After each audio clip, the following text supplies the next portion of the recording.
Hey guys, tonight we drift back, way back, to a place where gods walked barefoot and jealousy could summon a storm. You're standing on the stony ridges of Mount Taygetus, under a sky so clear it feels hand-polished by time. A breeze rustles the dry pines, and the moonlight spills silver on the ancient trails that wind high above Sparta. You're not alone here. Not tonight. Because somewhere on this mountain, if you squint just right and listen past the crickets, you might catch a flash of him. Apollo. Yes, that Apollo. God of light, music, medicine, and, apparently, complicated crushes.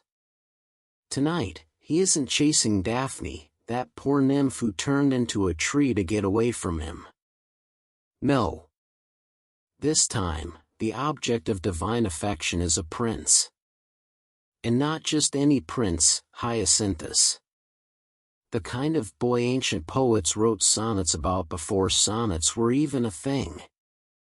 You probably wouldn't last a day here, by the way. The Spartan terrain is brutal. Sharp rocks, thin air, and don't even get started on the Spartan workouts.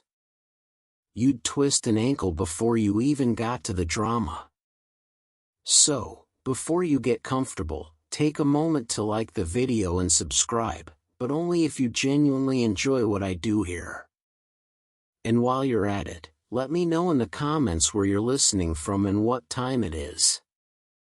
I always love seeing how far this little sleepy caravan travels.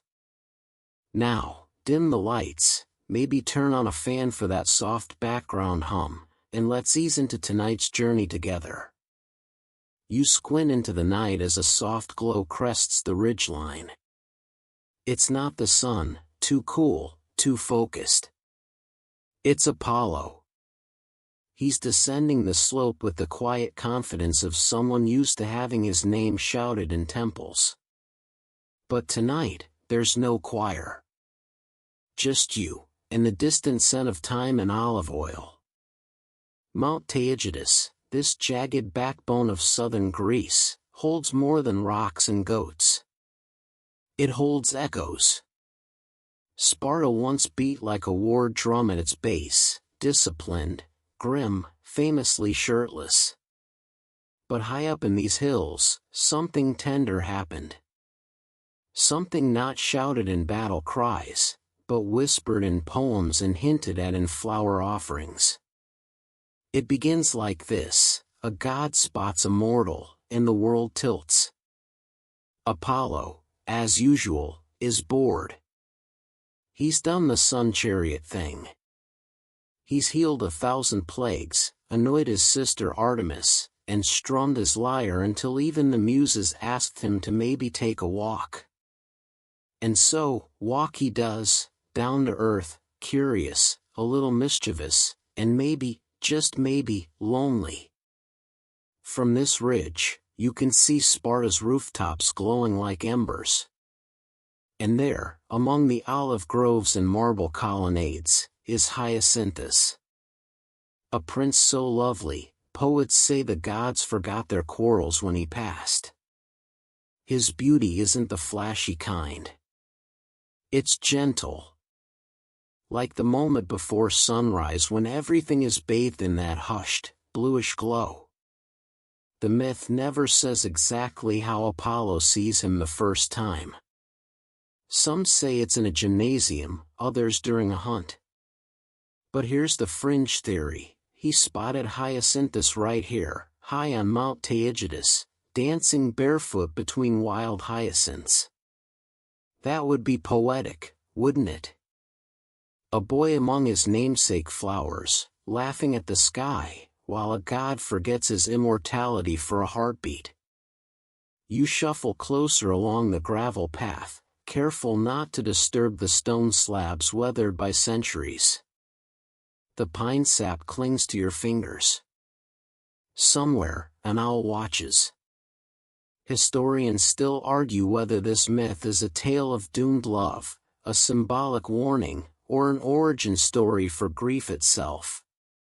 But tonight, let's take it as it is, a tender, tragic flicker of connection between the divine and the fleeting. Back on Olympus, Apollo is known for falling hard and fast. You might remember Daphne, the nymph who turned into a laurel tree rather than date him. Not exactly a love story for the ages. But with Hyacinthus, it's different. There's no pursuit. No arrows of gold or lead.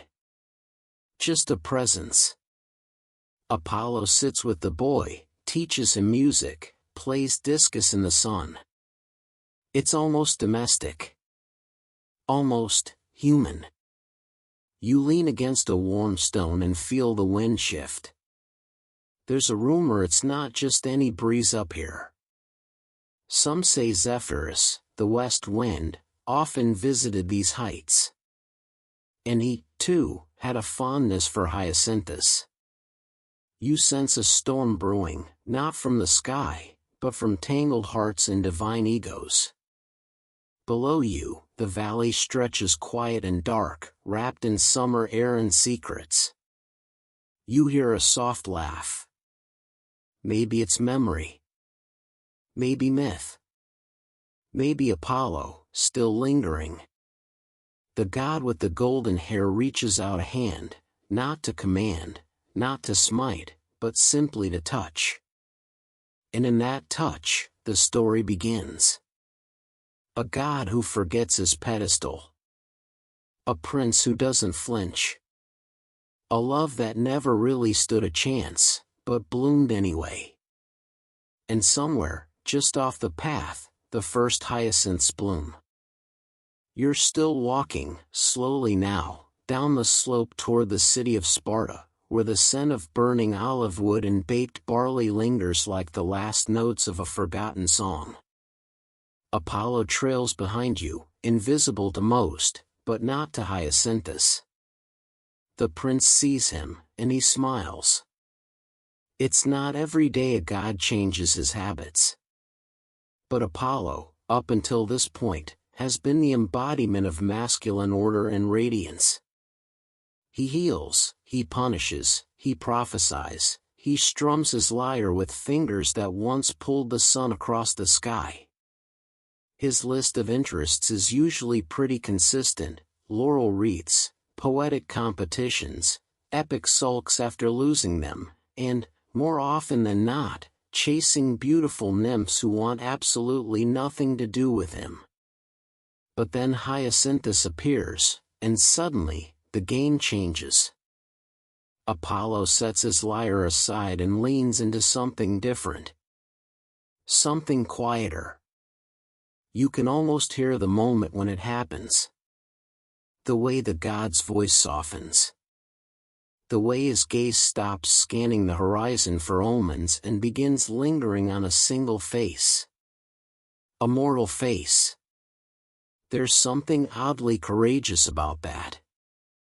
Imagine being omnipotent and still willing to risk rejection. You pass a grove of laurels, Apollo's sacred tree, courtesy of the nymph Daphne, who famously transformed into one just to avoid him. The bark creaks gently in the breeze, a whisper of past pursuits gone sour. But this time, Apollo isn't chasing. He's lingering. Teaching. Laughing. It's worth pausing here, just for a second, to appreciate the laurel and the lyre, not just as symbols, but as habits. Apollo is a god of duality. Poetry and plague. Light and vengeance. He can scorch cities or soothe wounds. But with Hyacinthus, he chooses the gentler path. You duck under a low archway leading into the heart of ancient Sparta, not the battle-hardened Sparta of Leonidas and Thermopylae, but a softer Sparta. One rarely talked about in textbooks. A city with temples to Artemis, festivals for music and beauty, and spaces, yes, even in this martial city, where tenderness flickered in the spaces between duty. Hyacinthus grows up in this world. A prince of Spartan blood, noble in lineage, athletic in body, and, according to some, glowing with a beauty that made even the gods question their standards. One poet called him so fair he could have shamed dawn. Another said he walked like someone who had never been told no. Fringe theories suggest that Hyacinthus might have been more than just a pretty face. Some say he was being groomed for priesthood, possibly a sacred intermediary between mortals and the divine. Others claim he was just a beloved youth, caught in a god's path like a moth in sunlight. Historians still argue whether he was a literary creation altogether, invented to give an origin story to the flower. But the myth persists. And so does the tension. Apollo doesn't just admire from afar. No, he enters the mortal realm. Walks beside Hyacinthus. Teaches him music and hunting, geometry and riddles. They practice discus throwing in the sun, their oiled skin gleaming, the air thick with the scent of rosemary and sweat. Let's be honest, you're a little sunburnt just picturing it. Here's a quirky detail for you: in ancient Greek athletics, competitors trained nude. Yes, entirely. It was considered honorable, even virtuous. The human form was admired in all its variations. Athleticism and aesthetics were deeply intertwined. And in places like Sparta, where communal living and military drills left little room for privacy, male intimacy, emotional, intellectual, and yes, sometimes romantic, was not only acknowledged but institutionalized. So Apollo and Hyacinthus spend their days in the Gymnasia and the open fields. They joke. They compete. They quote Orphic hymns mid-throw, because that's what divine crushes look like in 8th century BCE storytelling. You try to imagine the god of plague and prophecy faking a missed throw just to make Hyacinthus laugh, and it fits. But not everyone is laughing. Out on the wind, something stirs. A breeze sharpens. It's Zephyrus, the west wind. Usually a gentle deity, helping spring arrive, pushing ships to sea. But here, there's bitterness in the air. See, Zephyrus had been watching Hyacinthus too. From the sky, from the shadows, from just beyond the grove. And while Apollo came with song and sunlight, Zephyrus came with silence and jealousy. You walk a little slower now, feeling that subtle pressure that comes when too many eyes are on one moment. Something is building. A god's attention is a heavy thing, and Hyacinthus carries the gaze of two. But in this moment, before the myth turns tragic, there's still light. Still laughter. Apollo sings while Hyacinthus ties back his curls. They share figs and olives beneath cypress trees. The prince teases the god about his flawless discus form, and Apollo playfully promises to write an ode about his nose. And it's here, in this suspended moment of shared breath and golden heat, that something real happens. Something outside the epic poems and away from divine tantrums. A connection. Not a conquest. Not a chase. Just two beings, one eternal, one heartbreakingly not, caught in the rhythm of something soft. The Laurel and the Lyre sit untouched on a nearby bench, as Apollo chooses presence over performance. And the wind, for now, waits. The sun hovers lazily over the Spartan rooftops, casting long, syrupy shadows that stretch like lounging cats across the stone tiles. You're down in the city proper now, walking through its narrow walkways and courtyards where marble statues gaze blankly into forever. But your focus is drawn to one figure, not made of marble, not a work of art, but somehow more luminous than either. Hyacinthus. The prince steps lightly across a training yard, barefoot on warm earth, his hair pulled back in a Spartan knot, his skin bronzed by the sun and slick with oil. He moves with the easy confidence of someone born both beautiful and beloved. The kind of person who makes time slow when they laugh. You know the type. If he had an Instagram, it'd crash the servers. Ancient poets were downright obsessed with his beauty. They called his eyes dust caught in crystal, his voice music in the mouth of a boy. And while this might sound dramatic, remember that the Greeks weren't subtle with their crushes. The gods themselves had a hard time playing it cool. You pause near a column and just watch him. You're not the only one. Apollo leans against a nearby wall, arms crossed, pretending he's not admiring the curve of Hyacinthus's neck. But you can tell. He's absolutely besotted. Even the sun seems to shine more warmly when the prince walks past, which, let's be honest, is suspicious behavior from a celestial body controlled by Apollo himself. Historians still debate whether Hyacinthus was a real person, a mythological archetype, or a stand-in for seasonal vegetation. One theory even claims the story represents the cycle of life and death through spring flowers. But here, right now, in this sleepy courtyard buzzing with bees and idle chatter, he's just Hyacinthus. A boy. Alive. And smiling at a god who has forgotten to blink. Here's a fun fact. In Sparta, boys and young men often formed mentorship bonds with older men, partly educational, partly emotional, and sometimes, yes, romantic. These relationships, known as paiderastia, were complex and culturally specific. And while we modern folk might wrinkle our noses or raise an eyebrow, in ancient Greece, this was embedded into the social fabric, especially in a place like Sparta, where loyalty and intimacy between warriors was considered a strength, not a scandal. So when Hyacinthus returns Apollo's attention with a quiet smirk, no one thinks it odd. Not his fellow athletes. Not the elders watching from shaded benches. Not even the priests who tidy the offerings at Apollo's own temple. And the god? He doesn't strut or boast or transform into a swan, looking at you, Zeus. No, Apollo shows his affection in quieter ways. He offers the prince lessons in poetry and music. He sharpens his spear-throwing stance.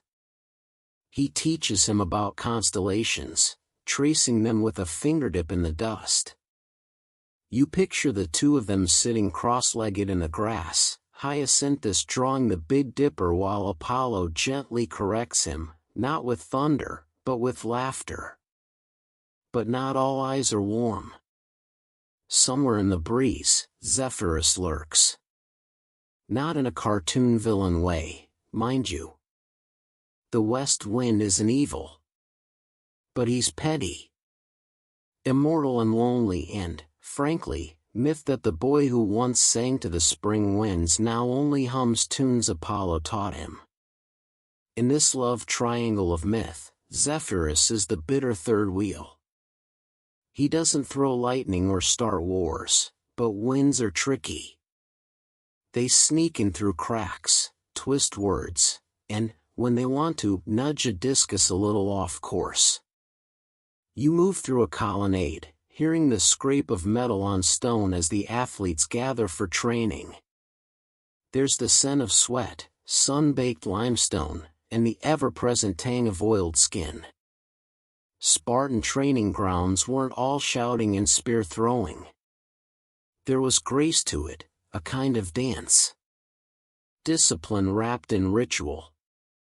And Hyacinthus excels at it all. Apollo tosses a discus, and it spins through the air like a golden saucer, slicing sunlight as it arcs. Hyacinthus laughs. His laugh really is unfair, and races to catch it.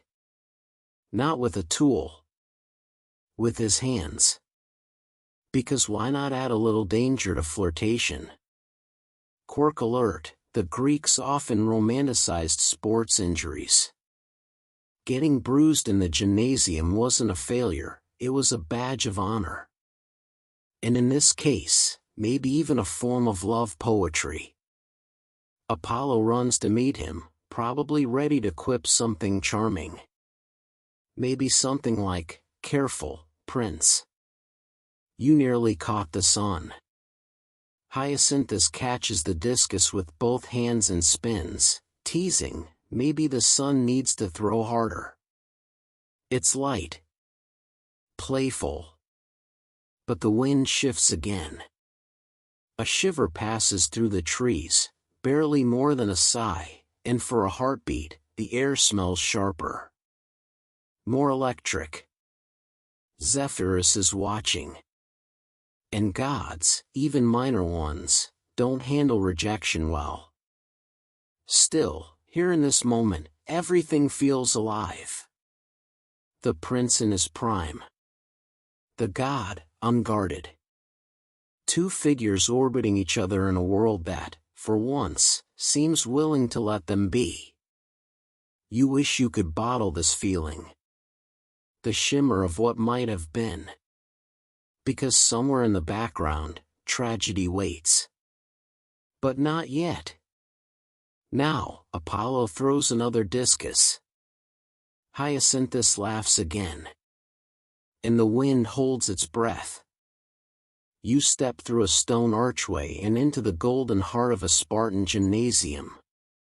The scent hits first, warm earth, crushed herbs, and olive oil baking gently in the sun.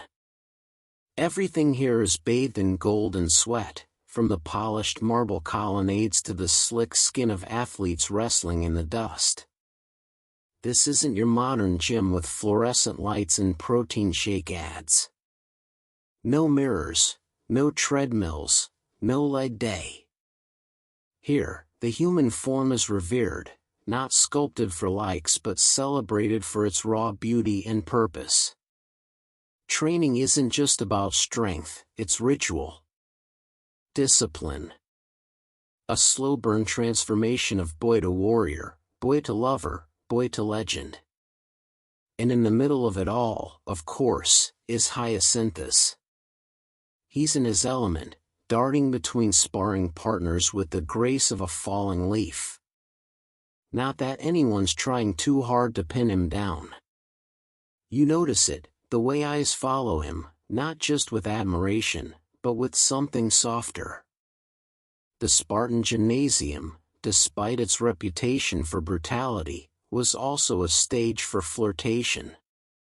Here's your mainstream fact of the day. In ancient Greece, especially in cities like Athens and Sparta, nude athletic training wasn't just the norm, it was expected. They even had a word for it, gymnos, meaning naked. Hence, gymnasium. The Greeks believed physical beauty was divine, and training the body was a way to honor the gods. No shame, no giggles, just muscle, motion, and admiration. But here's the quirk: Spartans used oil not only to protect the skin but to make themselves harder to grip during wrestling matches. Yes, really. It's hard to take someone down when they're basically a well-marbled olive. You walk past a low bench where young men are chatting between matches, their voices hushed, glances lingering just a bit too long. One braids another's hair while a third absent-mindedly sketches a figure in the dust. Is it Hyacinthus? Maybe. He's a popular subject. Apollo watches from the sidelines today. He doesn't interfere. Not yet. But he observes like a musician listening to a half-finished song, curious, invested, maybe just a little protective. When Hyacinthus takes a hit and rolls onto his back laughing, Apollo almost steps forward. But the prince waves off the concern with a grin that could unravel empires. Sparta, for all its reputation as a stoic, militaristic society, had its softer sides. Bonds between older and younger men, Erastes and Eromenos, were often framed as mentorship, but they carried an undeniable emotional charge. The gymnasium was one of the few places where affection wasn't just allowed but expected, even structured. Historians still argue whether these relationships were more educational or romantic. Were they about shaping character, or were they just formalized flirtation? The truth, as usual, probably lies in a tangle of both. But what's clear is this: the gymnasium wasn't just for muscles. It was a theater of becoming. Of competition, affection, tension. And Apollo, though divine, plays by mortal rules here. He sits. He waits. He offers a water skin when Hyacinthus pauses for breath. Their conversations are whispered and subtle. Nothing scandalous, just soft jokes, observations about technique, questions about constellations. But you feel the charge in the air. The unspoken pulse between them. Love, when it begins, rarely announces itself. It shows up as glances that last a second too long. As casual touches that aren't quite necessary. As a silence that feels safe instead of awkward. You move toward a shadowed alcove where a few youths rest in the shade, cooling off with damp cloths and clay cups of water. One hums a tune, something slow and sweet, like a lullaby for the sun. Another draws a lyre in the dirt with his finger, eyes dreamy. Apollo's influence is spreading, it seems. And Hyacinthus? He's wiping his brow with a strip of linen, head tilted back, face glowing. He doesn't seem flustered or coy, he knows he's being watched. It's not arrogance. Just awareness. And a little curiosity. Later, as dusk gathers like a shawl over the rooftops, the athletes begin to drift home. But Hyacinthus lingers. So does Apollo. They walk together now, side by side. Not talking much, just sharing the same warm air, the same fading light. And somewhere in the branches above, a cicada chirps, a sound that feels like both a beginning and an ending. You trail behind, unnoticed, listening to their footsteps scuff the gravel. Apollo finally speaks, his voice soft. Do you ever get tired of being adored? Hyacinthus chuckles. Do you? The question hangs there, unanswered. Just a boy and a god, the scent of sun-warmed oil still clinging to their skin, walking home under a sky already bleeding into twilight.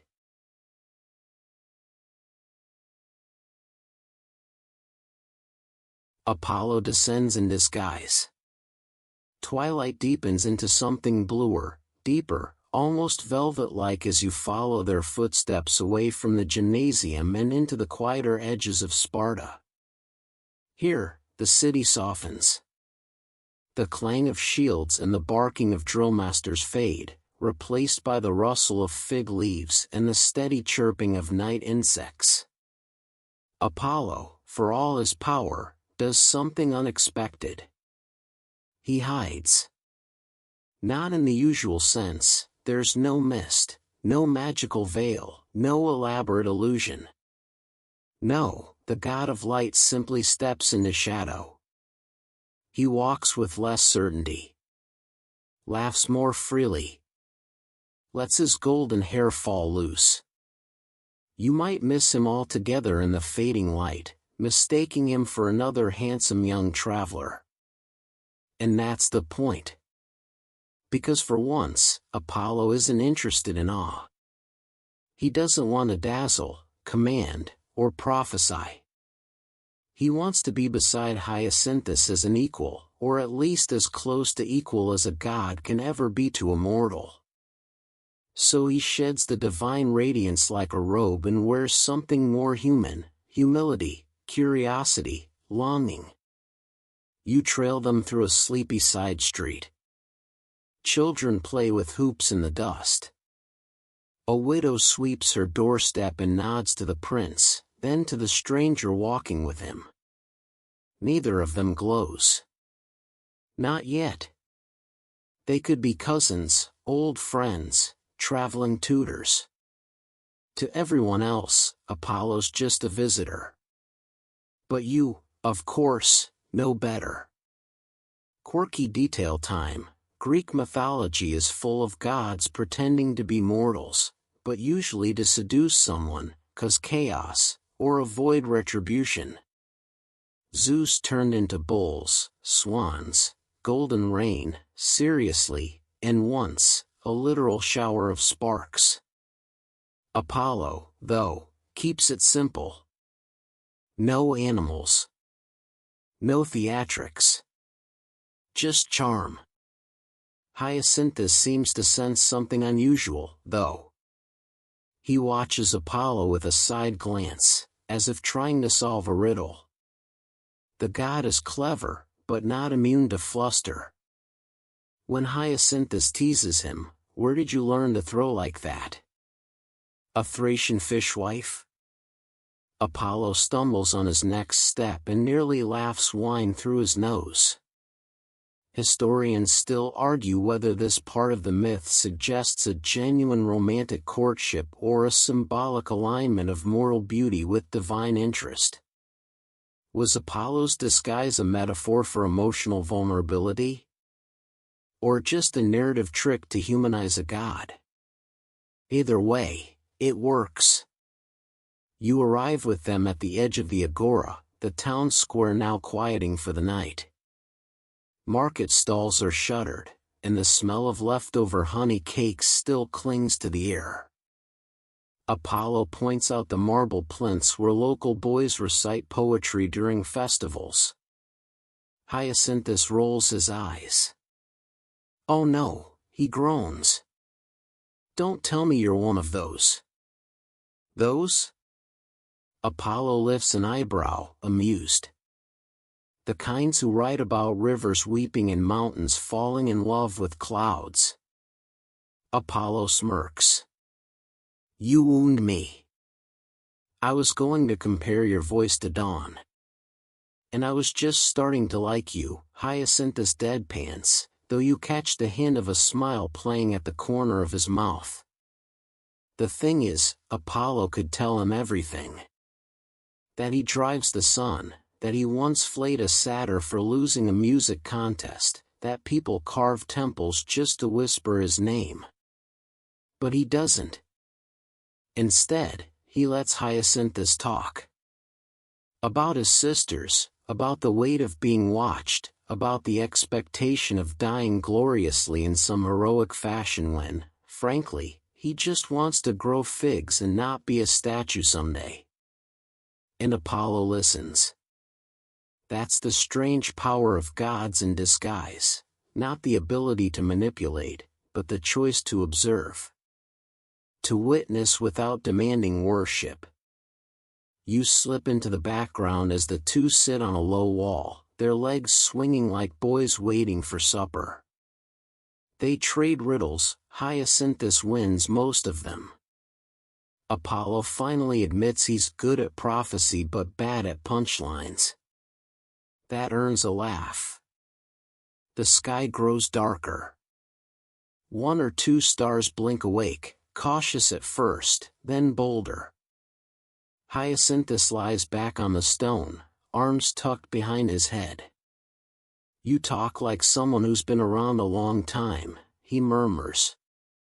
Apollo glances at him. "Maybe I have. The prince closes his eyes. Or maybe you just read too much poetry. Apollo chuckles, but says nothing. His hand hovers near the boy's, not quite touching. Not yet. A soft wind stirs the fig leaves above. It's not Zephyrus, not tonight. Just the ordinary kind of breeze that nudges hair from faces and carries secrets up to the stars. And under that darkening sky, the god and the prince fall into a silence so comfortable, even the cicadas hush for a moment. You watch them from the shadows, one divine, one mortal, sharing a quiet that feels more sacred than any hymn. Because here, stripped of titles and temples, Apollo isn't chasing. He's staying.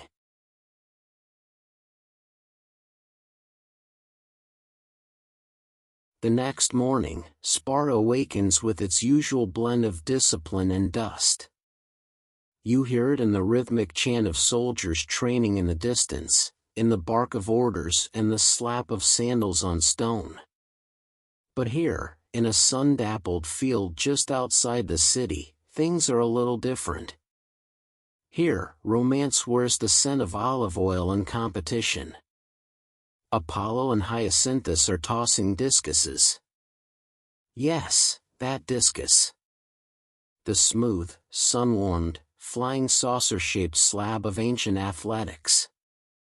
You'd think gods would come up with more glamorous ways to flirt, but no, this is Sparta. Here, if you want to impress someone, you don't send flowers. You throw a heavy disc as far as humanly possible and hope they notice the way your biceps catch the light. You perch on a boulder nearby, watching as Hyacinthus winds up. He's strong, but graceful, there's a dancer's rhythm to his stance. The discus arcs through the sky like a bronze comet, landing neatly with a satisfying thud. Apollo claps. There's no divine interference, no wind assistance, at least, not yet. The god steps up next. He plays it cool, but you can tell he's trying to impress. He doesn't need to win. He could call down the sun to melt the competition.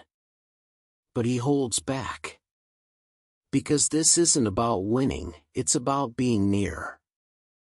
Sharing breath. Trading smiles. Letting Hyacinthus see him not as a god, but as a companion. Fringe detail for the curious. In ancient Greek culture, athletic contests were often highly stylized performances, almost like rituals.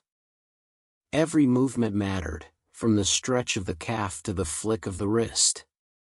In some ways, it was performance art, and when performed before someone you liked, it wasn't just sport. It was courtship. They joke between throws. Apollo brags about his celestial aim.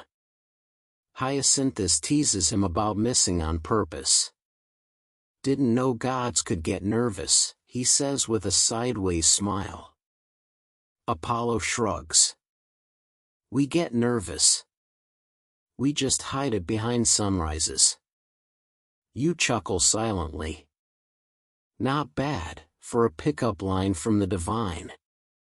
They move closer now, not quite touching, but the air between them starts to buzz with a warmth that has nothing to do with the sun. You see it in the way Hyacinthus glances at Apollo when he thinks the god isn't looking. In the way Apollo's hand lingers on the prince's shoulder a second too long while correcting his stance. Historians still argue whether this part of the myth was ever meant to be romantic, or if it was later poets who added the blush of longing. Some ancient writers paint the relationship as innocent mentorship. Others? Far more tender. Some even suggest it wasn't Apollo who initiated things, but Hyacinthus, curious, brave, perhaps even reckless with his heart. But here, watching them on this slow morning, You don't need scholarly consensus. The feeling is obvious. They move like two musicians learning to play in harmony.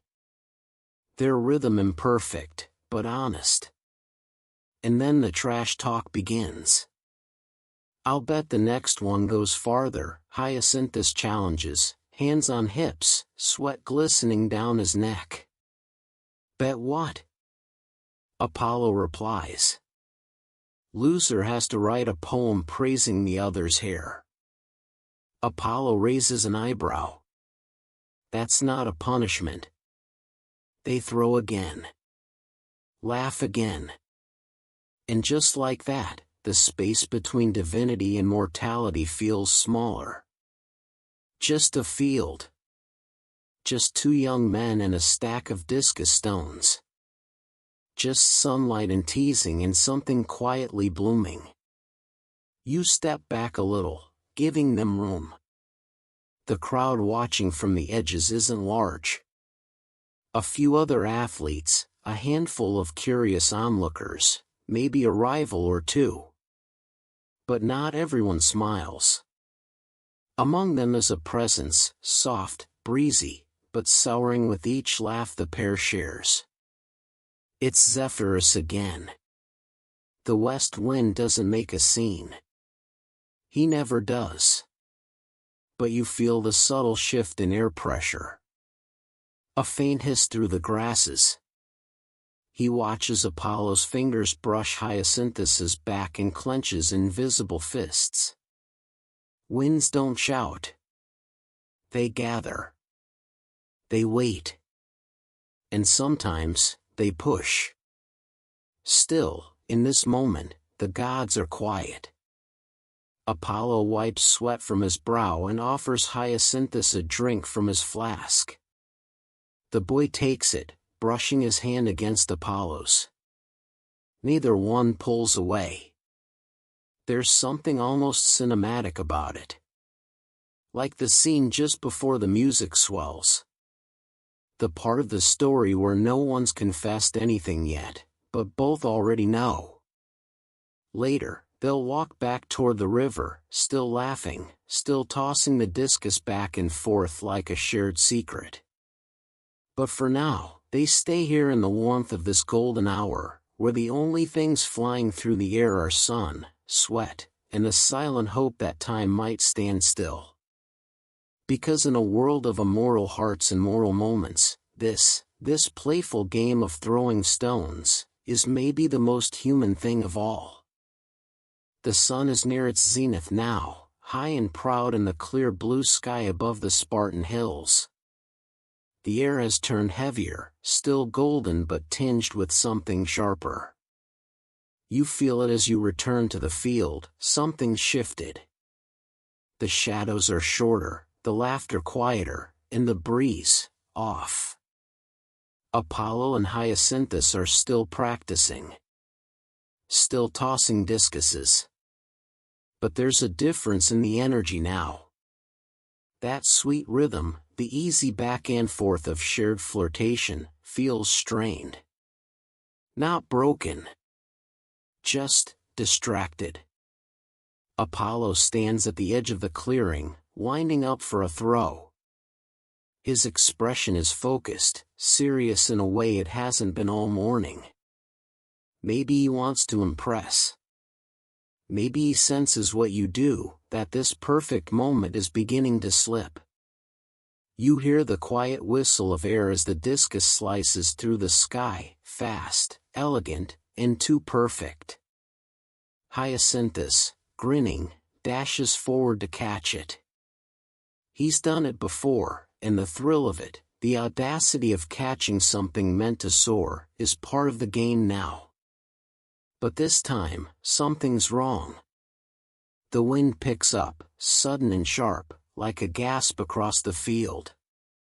The discus swerves. Just slightly. Enough.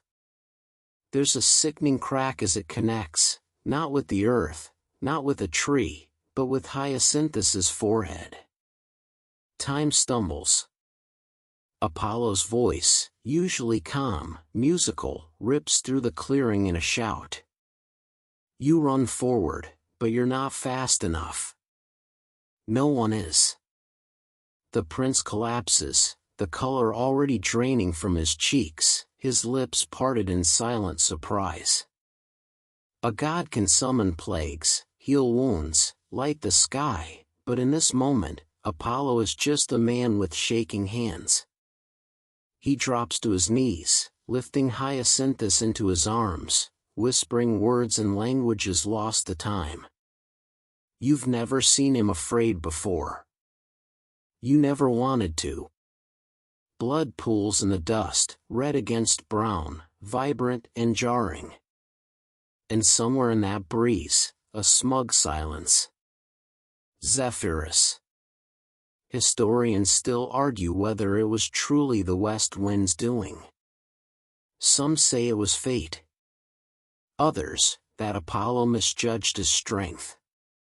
And then there's the third theory, the one told only in hushes, that Zephyrus, jealous and spurned, nudged the discus with a breath strong enough to turn flirtation into funeral.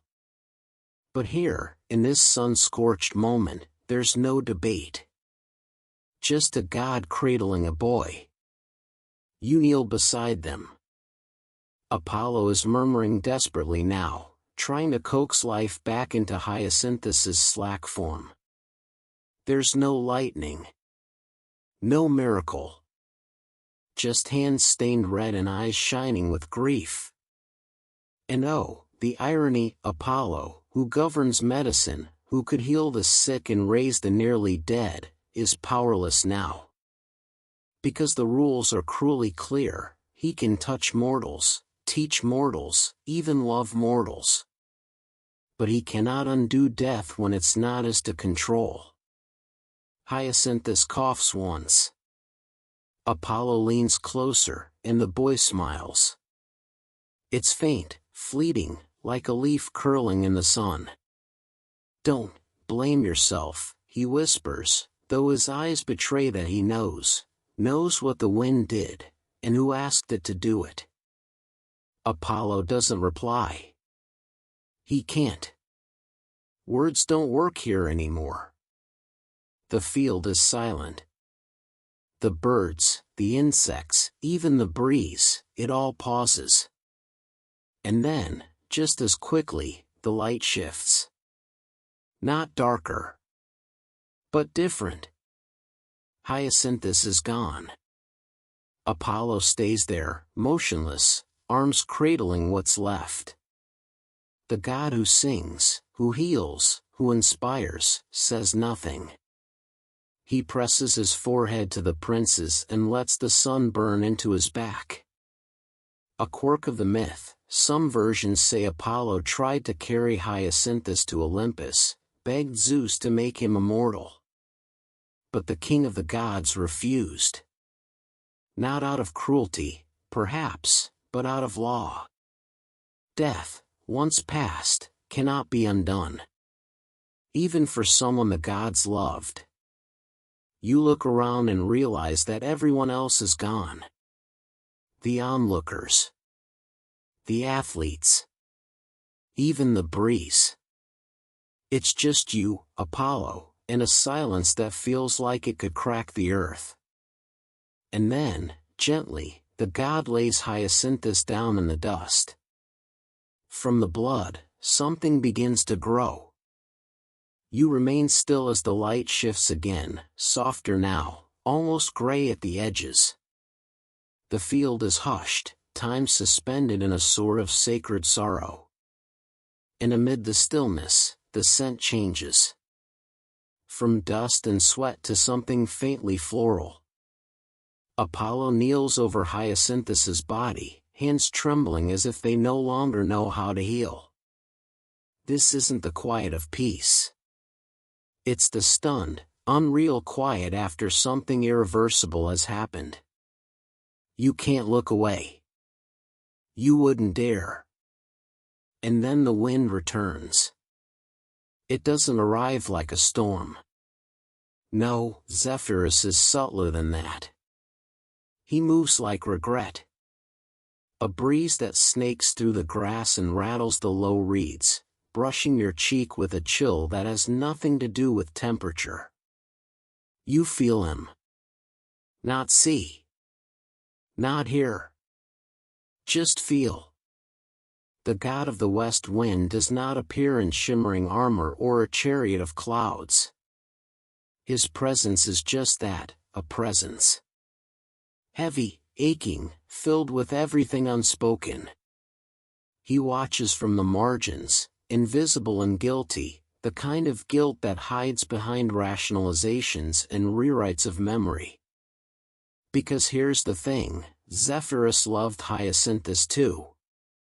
Not the way Apollo did, gently, patiently, with poetry, but deeply. Desperately. He was the spring breeze that flirted with the prince's curls. The sigh in the trees when Hyacinthus passed. But the boy never turned toward him. His eyes, his smile, his entire glow, it was always for Apollo. Historians still argue whether Zephyrus's jealousy was petty or poetic. Some versions of the myth claim he tried to warn Hyacinthus away. Others say he confronted Apollo directly. But none deny this, Zephyrus changed the wind. And it cost everything. You sit on a low stone wall nearby, watching the aftermath unfold. Apollo doesn't rise. He's whispering something into the earth, words so old and sacred they make the grass wilt. And Zephyrus hovers, unseen, yes, but not unfeeling. There's remorse there. Bitter, heavy, and unresolved. The breeze curls around you now, warm then cold. Zephyrus doesn't know what to do with himself. He didn't mean to kill the boy. At least, that's what he tells himself.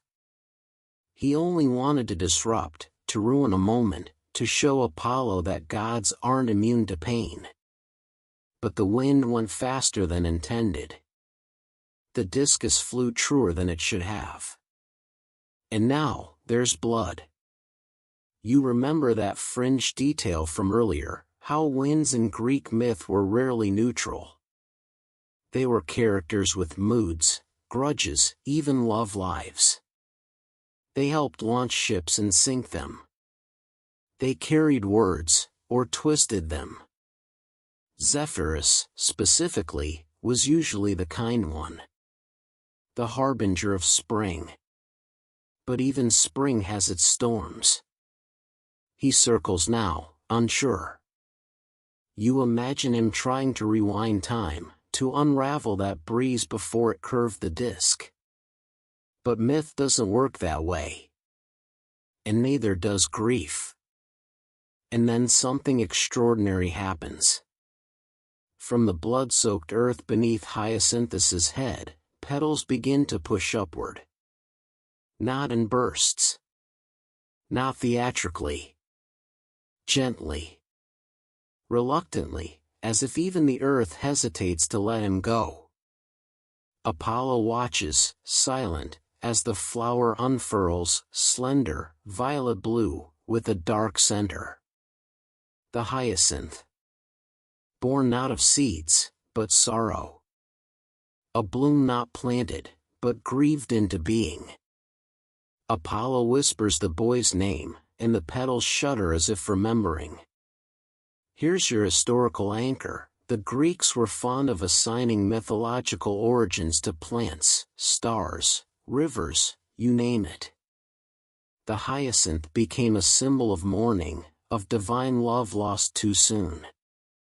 And in some ancient variants, the petals of the flower were said to bear the letters Ai, the Greek cry for grief. Like a tattoo of heartbreak written into nature. Zephyrus does not interfere. He retreats with the wind, coiling back into the west. Not banished. Not forgiven. Just dismissed. Apollo does not curse him. That would be too simple. This kind of grief needs no villains. Only witnesses. You sit there as the god cradles the flower in his hand. He doesn't speak. He doesn't rage. He just holds it like he once held the boy, carefully, reverently, as though it might wake. The Gymnasia are empty now. The field abandoned. No athletes, no laughter. Just the wind moving slowly through the grass, no longer jealous, just quiet. And above them all, the sun stands still, because the god who drives it refuses to rise. The sky is no longer blue. It's softening now, blushing with the pinks and peaches of twilight. You sit quietly near the edge of the field as the god of light cradles a flower that used to be a boy. The transformation isn't loud or magical in a Disney sort of way. It's quieter. Sadder. The kind of magic that doesn't fix anything, but tries its best to say, "I remember you." Apollo kneels still, unmoving except for his fingertips, which gently stroke the petals of the hyacinth flower blooming from the dust. It sways in the breeze, no longer the dangerous gust of Zephyr's jealousy, but something calmer. The wind mourns now, too. You lean closer to get a better look. The petals are delicate, curled like ribbons, colored deep violet with hints of red in the folds, almost like they're still carrying traces of Hyacinthus's blood. Some stories claim Apollo etched letters into the petals, Alpha Iota, the Greek wail for grief. A cry frozen in bloom. A lament written in nature. And yet, it's beautiful. Fringe myth incoming. Some ancient versions of the story say the flower wasn't a hyacinth as we know it today, but rather a larkspur or iris. Others argue the ancient hyacinth might have been a different species altogether, lost to time, extinct like the boy it honored. But this myth, like the flower, survives regardless. Apollo slowly rises. He's still holding the flower. Still holding him. His body seems heavier now, as though wearing a cloak made of silence and shame. The other gods don't appear. No fanfare. No divine audience. Grief, it seems, even among immortals, is a private affair. You follow him, at a respectful distance, as he walks to a grove on the edge of the city. It's quiet there, shaded by cypress trees and dotted with small, handmade shrines. The kind of place where mortals leave offerings when they don't know what else to do. Apollo stops and kneels again. He places the flower at the foot of a smooth stone, presses his palm to the ground, and whispers something too old for you to understand. Then he weeps. Not theatrically. Not thunderously. Just, quietly. And here's a moment that catches you off guard. A god crying is one thing. But a god planting something, tending to the earth, shaping the petals of a bloom with reverent fingers, that feels human. More than thunderbolts or miracles, this is the closest the divine has ever come to you. Historians still debate what the flower really meant. Was it a symbol of renewal? A promise that beauty would persist even after loss? Or was it simply all Apollo could do, when even a god's hands couldn't undo death? The Spartans didn't debate. They honored. You notice a small carving in the bark of a nearby tree. A young boy's face, soft, unfinished, worn by time. It's him. Hyacinthus. Immortal now not through resurrection, but through memory. The myth tells us this: Apollo refused to let Hades take him. That the god of the underworld came quietly, respectfully, and that Apollo blocked the way, not with force, but with grief. "He is mine," Apollo said. "He will stay here," where he smiled. And so, Hyacinthus didn't descend. He bloomed. And in time, the flower became more than just a reminder. It became a tradition. A ritual. A festival. But that comes later. For now, it is just you, Apollo, and a flower still damp with morning dew and yesterday's sorrow. You glance at the field, now lit by the soft amber of a setting sun. Where once discus stones flew and laughter rang, there is only stillness. But even in the stillness, you see it, the slow, patient sprouting of more flowers. They rise, scattered like echoes, shy but determined. A garden of grief. And Apollo watches, silently promising never to forget.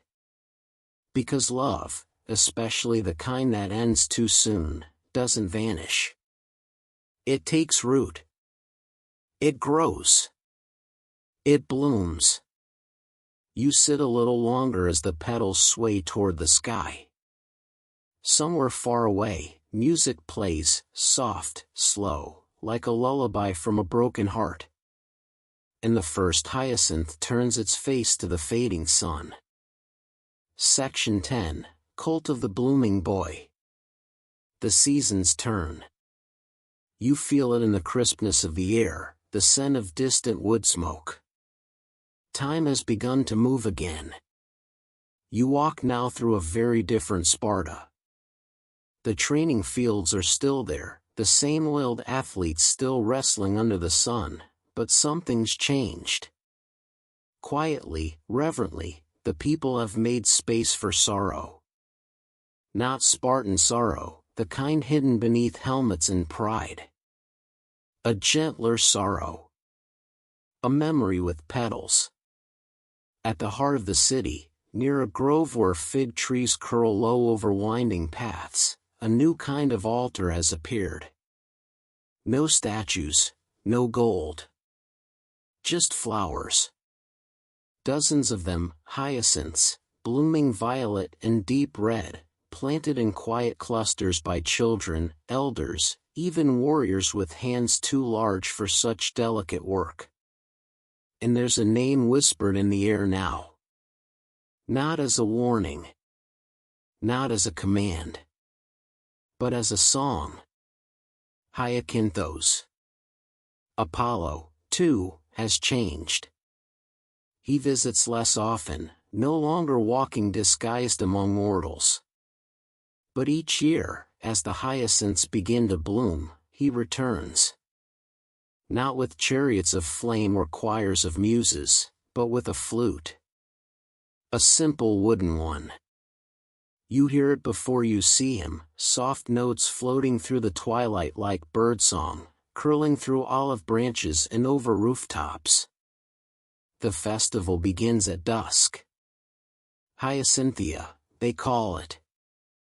A celebration in 3 parts, held every year in early summer.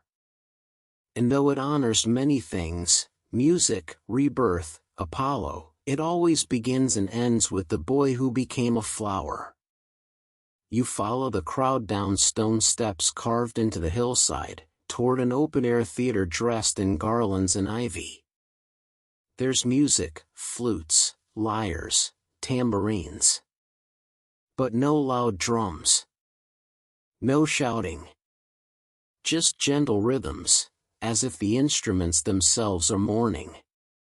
Fringe fact for you, Hyacinthia was a real Spartan festival, one of the city's most sacred. For 3 days, citizens paused their lives to honor Hyacinthus with songs, processions, and games. It's one of the earliest known rites that blended mourning with celebration, an ancient blueprint for how to grieve beautifully. On the first day, no music plays. No food is shared. Families wear muted colors and walk to the flower grove in silence. They lay offerings, not gold, but simple gifts. A carved comb. A sprig of thyme. A folded letter written in charcoal. Apollo stands at the edge, never speaking, always watching. You join them this time, placing a small stone at the base of the tallest bloom. The air smells like rosemary and something sweeter, like honey soaked in sunlight. The wind brushes your skin and, just for a moment, you wonder if Zephyr is still there, watching too. The second day shifts. From mourning to music. From flowers to feasts. Spartan youths compete in athletic games, not in armor, but in tunics embroidered with hyacinths. They race and wrestle and sing, not to win, but to honor. The fields ring again with laughter. The discus flies again. And this time, no one falls. Apollo's presence becomes more noticeable now. The music grows brighter. He smiles more easily. Some say he even dances. And everywhere you look, petals are tucked behind ears, stitched into hair, floating in cups of wine. But the third day is the most sacred. You rise before dawn and follow a quiet procession out of the city toward Mount Taygetus. There, at the ridge where it all began, the people gather as the sky begins to blush. They do not speak. They just wait. And when the first golden rays spill over the horizon, a choir of boys sings. High, clear voices, singing not of war or victory, but of a boy who was beautiful, who was loved, and who was lost too soon. They sing of the discus. Of the wind. Of a god who wept. And as their song echoes down the mountain, you swear the flowers below lean in to listen. Historians still argue whether Hyacinthia was a rite of passage or a collective apology. Whether it was for Apollo or for Hyacinthus himself. But walking among the petals now, you realize it doesn't matter. The truth is in the doing. In the remembering. And oh, how they remember. The city of Sparta, famed for its shields and scars, becomes, for 3 days, a garden. Not of conquest, but of compassion.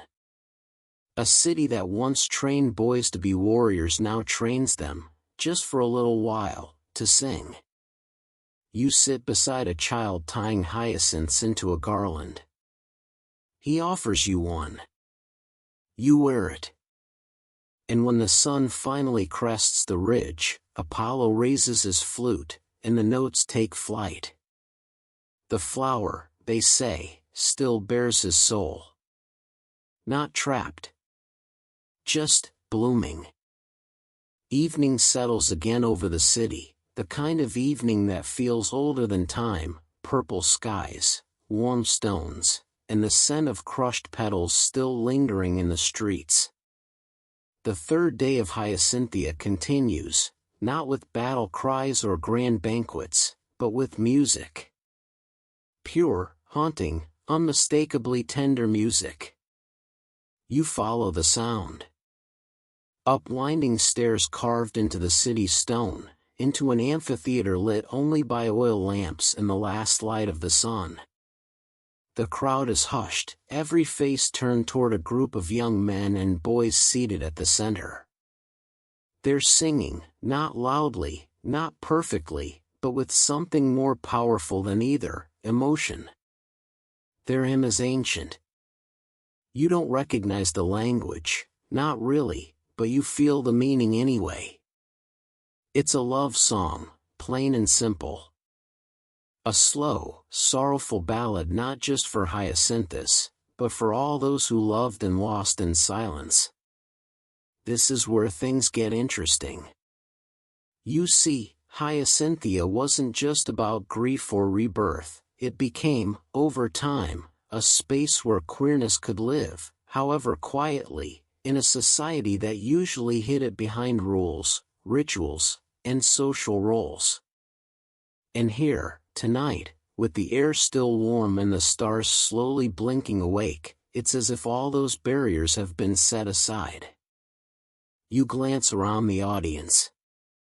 Some sit with arms linked. Others, more discreetly, share glances charged with meaning. Here, at least for this moment, love is not something to be coded or carved in secret. It's sung. Fringe fact alert: while most modern interpretations of ancient Greece oversimplify its approach to same-sex relationships, the reality was nuanced.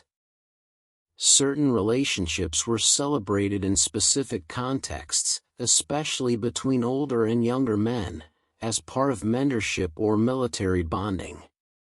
But overt affection, especially among equals or lifelong partners, was rarely given a public stage. Except, it seems, during Hyacinthia. Historians still argue whether the homoerotic themes of the festival were intentional or just a byproduct of the myth it honored. But think about it, when a god openly mourns the boy he loved, and the people honor that story for generations, how could queerness not be part of the air? You sit beside a stone pillar carved with vines and blossoms, watching the performers sway as they sing. One boy plays the lyre, his fingers moving as if the strings were woven from moonlight. Another recites a poem, not loud, not boastful, just steady. He was my dawn before the sun. I knew him by his shadow, and lost him to the light. You exhale slowly. This isn't performance, it's ritual. The kind of ritual that exists not to entertain, but to release something. Something unspoken. Something ancient. Apollo appears, not on stage, but at the far end of the crowd. He's barely visible in the torchlight, just a silhouette leaning against the column. He listens. Not as a god, but as someone remembering. Someone who hears his own heartbreak played back in the trembling strings of a lyre. It's easy to forget that even deities in Greek myth were complicated. They weren't moral icons, they were passionate, flawed, impulsive. And Apollo? For all his light, he loved deeply. Often disastrously. But never without sincerity. The hymns shift now, from solo laments to harmonies. Boys and men sing together. Not perfectly. Some voices crack. Some trail off. But it doesn't matter. There's unity here. A collective honoring of something once silenced. You notice an elder at the back, eyes closed, mouthing the words. Maybe he once stood where the singers stand now. Maybe he once loved a boy whose name no longer lingers in any temple. But tonight, he remembers too. And so do you. The amphitheater glows, not just from torchlight, but from something softer, recognition. This is why the myth endures.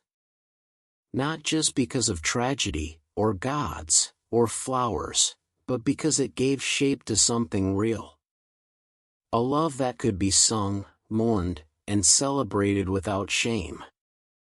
And as the final hymn fades, replaced by soft footfalls and quiet embraces, you realize something. Hyacinthus isn't just a character in a story. He's an altar for everyone who's ever loved in a way that history tried to erase. You step into the street, passing young men still humming, still holding hands. The festival isn't over. But the song is. And somewhere, on a distant wind, the notes drift up toward the stars. You walk through Sparta's sleeping streets beneath a moon that feels unusually bright, maybe out of sympathy, maybe just doing its job. The hyacinths have closed their petals for the night. The festival is winding down. But your mind is still restless. Because now you're thinking about what all of this meant. Apollo. Hyacinthus. The discus. The flower. The songs. The whispered glances. The festival that, for 3 days, turned the hardest city in Greece into a garden of memory and mourning. It's beautiful. It's touching. And it's confusing. Because if you're like most people, your brain is already tugging at the edges of the myth. Wait, weren't the Greeks super into discipline and honor and masculinity? Why is there a story about a god pining after a boy, and everyone celebrates it? Excellent question. And the answer is, the Greeks had rules. But they also had wiggle rooms. Big ones. You pause at a carved wall relief, Apollo holding his lyre, Hyacinthus at his side, both gazing into some far-off middle distance like the world's most attractive marble boy band. Around them are symbols, laurel leaves, sun rays, petals. Not just decoration. Symbols of affection. Of intimacy. See, in the ancient Greek world, love wasn't just one thing. There were many words for it: agape for unconditional love, philia for brotherhood, storge for familial bonds, and of course Eros, that spicy, complicated one. Eros was divine. Literally. He was a god, often depicted as a winged troublemaker firing arrows into unsuspecting hearts. And he didn't care about gender, class, or decorum. He aimed wherever he pleased. And when he did, the Greeks rarely judged. They wrote poems. So while the Greeks had their social codes, especially about age, class, and roles in relationships, they weren't prudes. Far from it. Relationships between older men and younger boys, Erasts and Eromenos, were institutionalized in many city-states, especially in Athens and Sparta. They were structured, guided, sometimes even ceremonial. That doesn't mean every relationship fit that mold, but the framework existed. Historians still argue how much of this was emotional, how much was physical, and how much was simply societal mentorship wearing the clothes of intimacy. There's no easy answer. Ancient people were just as complicated as we are. But here's the curious part: myths like Apollo and Hyacinthus didn't scandalize anyone. There's no ancient record of temples being torn down or poems being banned. Instead, the story was preserved. Worshipped. Embodied in festivals, echoed in statues, sung by boys in tunics under olive trees. Because in their world, divine love didn't have to make moral sense. It just had to make mythic sense. You stroll past another mural, this one far older, weathered by rain and time. It shows Apollo holding the dying Hyacinthus.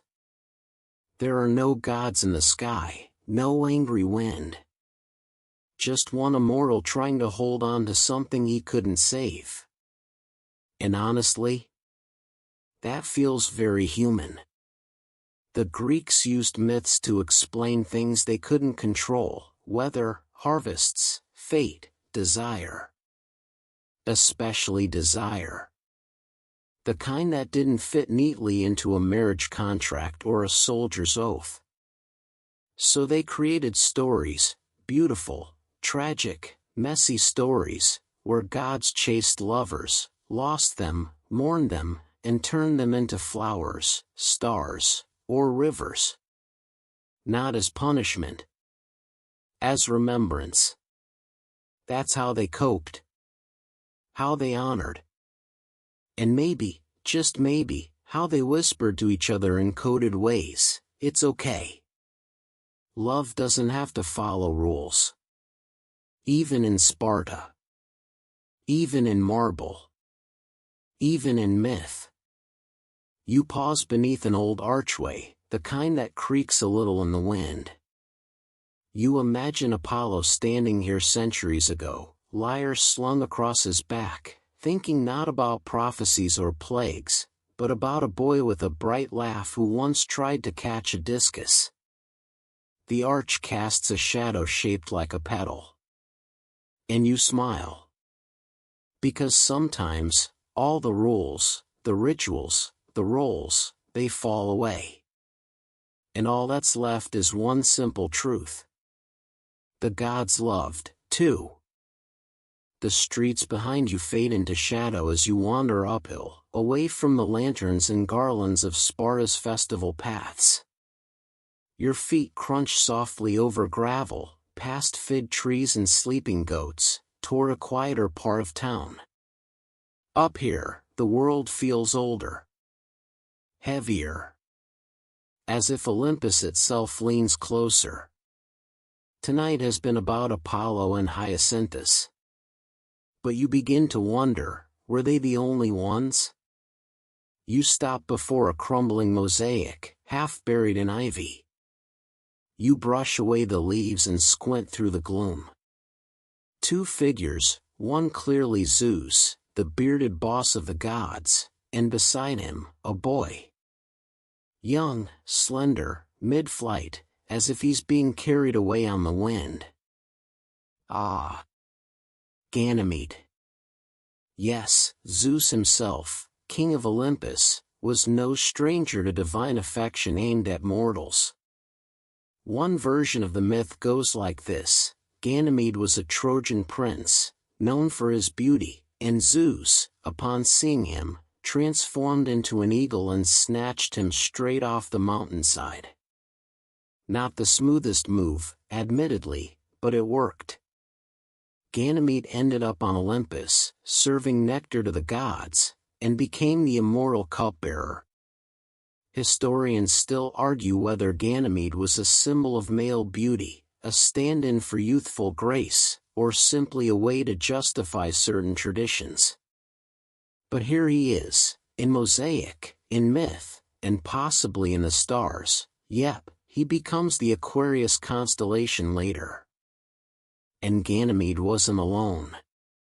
You remember Narcissus, the boy who fell in love with his reflection.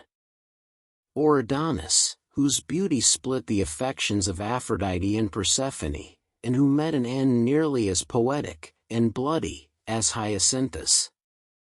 Even Hermes had flings, depending on who was doing the storytelling. Let's be honest, the gods were equal opportunity romantics. You continue walking. There's a strange comfort in this, the realization that love, even in ancient myth, didn't follow a single path. It wasn't limited to courtship between men and women, or bound to marital duty.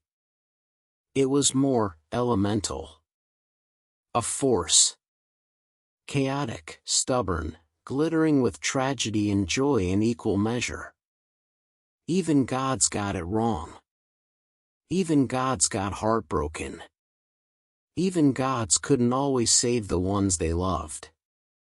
Fringe note for you, in many Greek vase paintings, those red figure silhouettes dancing across black clay, you'll find scenes of men courting boys, offering gifts like roosters, rabbits, or lyres. The symbolism is layered, of course, and not every relationship was romantic. But the intimacy is undeniable.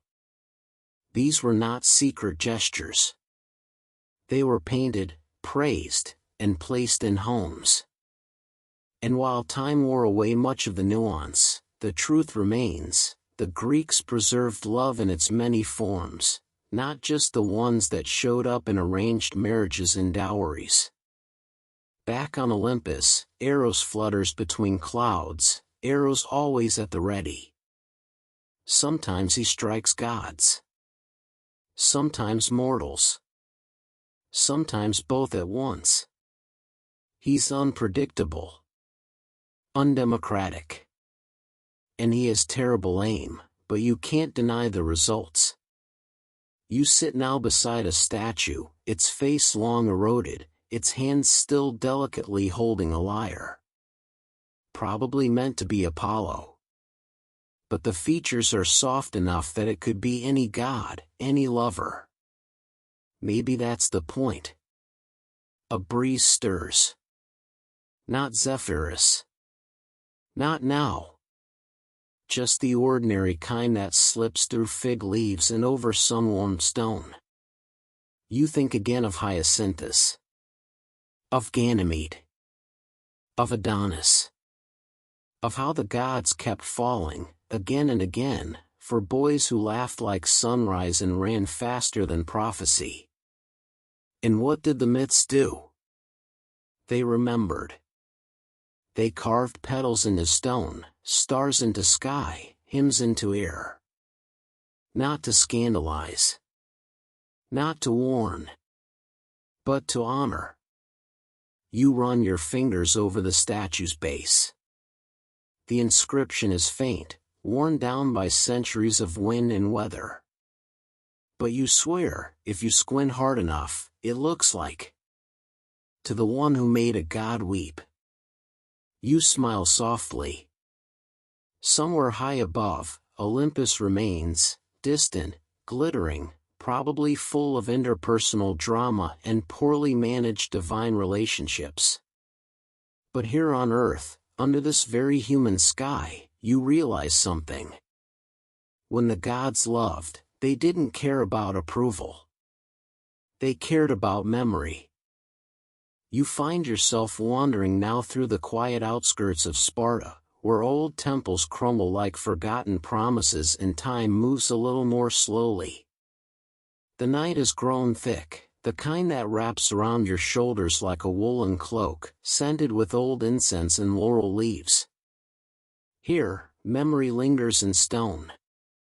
The path leads you to a small sanctuary, more ruin than structure, really. Its columns are broken, its altar worn smooth by generations of hands. But in the center stands something still intact, a statue. It's not grand, not one of those towering bronze gods with muscles and thunderbolts. This one is smaller. More intimate. A boy, captured in the moment just before he turns to smile. Hyacinthus. He's carved in white marble, hair curling around his ears, one hand holding a lyre, no doubt a nod to Apollo, still forever linked to him. The other hand is extended, palm up, as if still waiting for the next throw of the discus. Or maybe reaching for something that's already gone. You walk around it slowly. There's no plaque. No elaborate inscription. Just the expression. Soft. Young. Eternal. Fringe detail for you. In the ancient world, Hyacinthus was one of very few mortal boys immortalized so extensively in art, not as a warrior or a king, but simply as beloved. His image appeared on vases, in mosaics, and in sanctuaries across the Greek world. Not as a cautionary tale, but as a memory. And memory, after all, is what myths become when we carry them long enough. You kneel in front of the statue and notice a faded carving at its base, barely legible. A tiny flower, no larger than your thumbnail, curling beside a name. Just Hyacinthos. No titles. No lineage. Just love. The temple's silence is thick, but not empty. You imagine the people who stood here before you. Young men on pilgrimage. Poets whispering verses.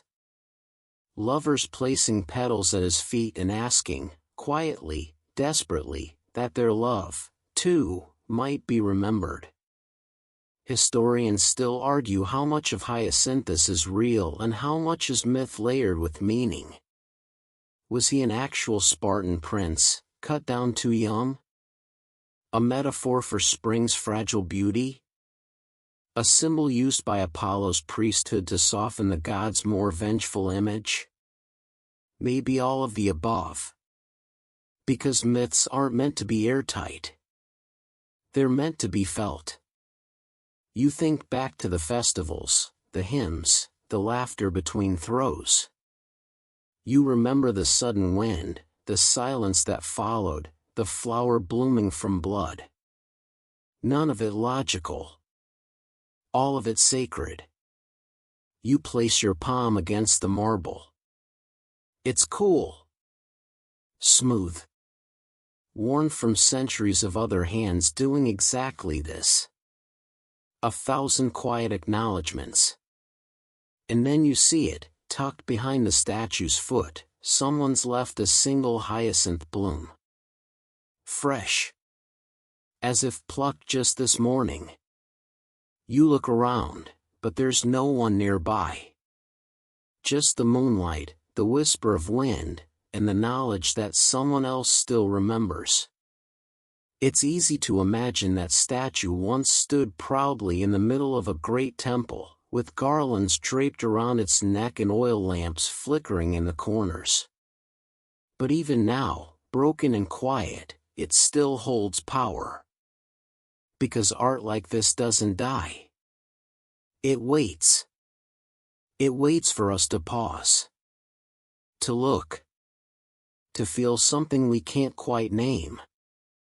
You walk past a nearby frieze, cracked and faded, but you can still make out a figure chasing another through a field of stylized flowers. Apollo and Hyacinthus, again. Always them. Always in motion. Always frozen in that one perfect, terrible moment, before the wind turned.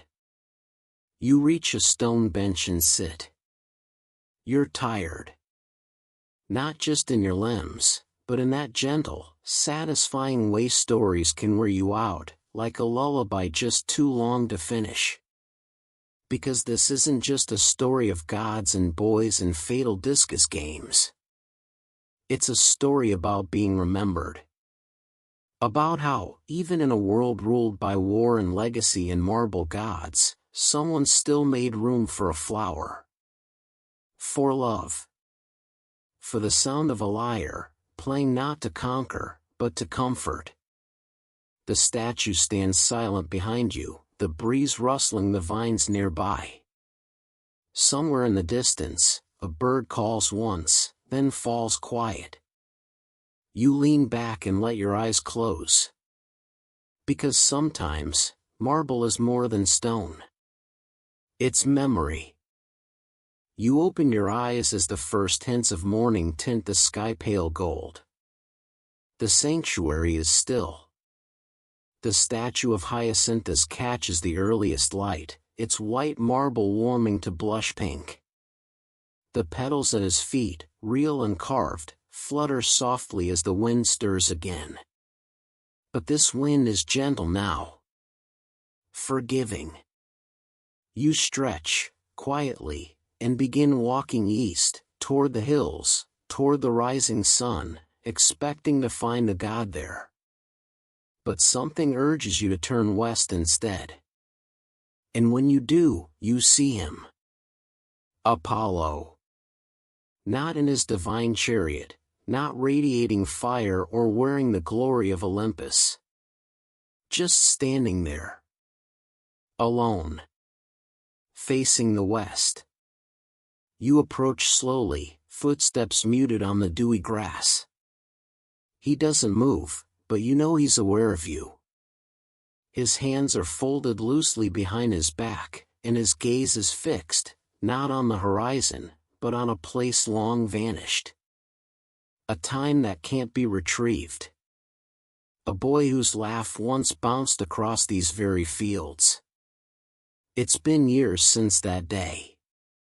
Centuries. Millennia. But gods don't measure grief like mortals do. Time is a river they stand beside, always watching, never swept away. And some memories, even to them, never wash clean. Fringe mythology time. In some obscure versions of the myth, Apollo is said to have refused to return to Olympus for an entire season after Hyacinthus died. He stayed on Earth, mourning, playing his lyre, wandering. The other gods eventually coaxed him home, but the scar remained. It's said that's why the hyacinth blooms in spring. Why the west wind no longer carries songs, only silence. And why Apollo, when painted or sculpted, is often looking away, not upward to the heavens, but out, to the west, where the sun dies each day. He turns slightly now, sensing your presence. His face is unreadable. Not angry. Not weeping. Just distant. Thoughtful. There are stories, he says, voice as soft as the wind, that fade the moment they're told. And then there are stories that return, again and again, like flowers in spring. You say nothing. There's nothing to add. He steps forward, kneels once more before the statue of Hyacinthus. The bloom placed there yesterday has begun to wilt, but Apollo doesn't replace it. He lets it be. Because even decay is sacred in this kind of love. Historians still argue what this myth means. Some say it's about the cruelty of fate. Others, a parable on youthful recklessness. But maybe, just maybe, it's not about warnings at all. Maybe it's a monument to the fragility of connection, and how even the divine can't keep what they cherish most. You sit beside him now, the sky brightening by the minute. The silence between you isn't heavy anymore. It's full of things unsaid but understood. Like a melody after the last note has faded. The breeze brushes past again. Not Zephyrus. Not quite. But something softer. Something changed. And then, Apollo rises. He doesn't vanish in a beam of light or dissolve into mist.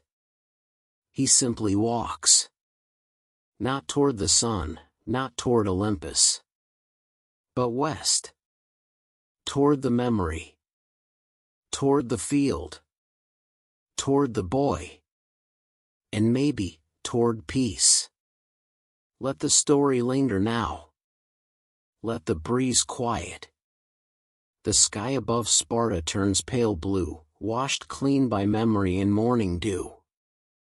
The flowers close slowly, folding themselves back into the earth, petals still sweet with myth.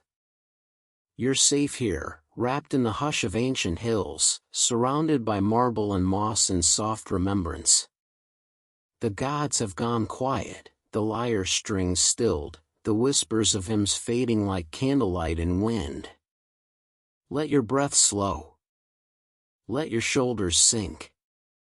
You've walked through a love too deep for time, followed a god through his joy and sorrow, and now, all that remains is the soft bloom of stillness. Hyacinths nod gently in the morning light. A statue watches with eternal grace. And somewhere, far beyond clouds and stars, Apollo still looks west. You don't need to follow him anymore. You're already home. Sweet dreams.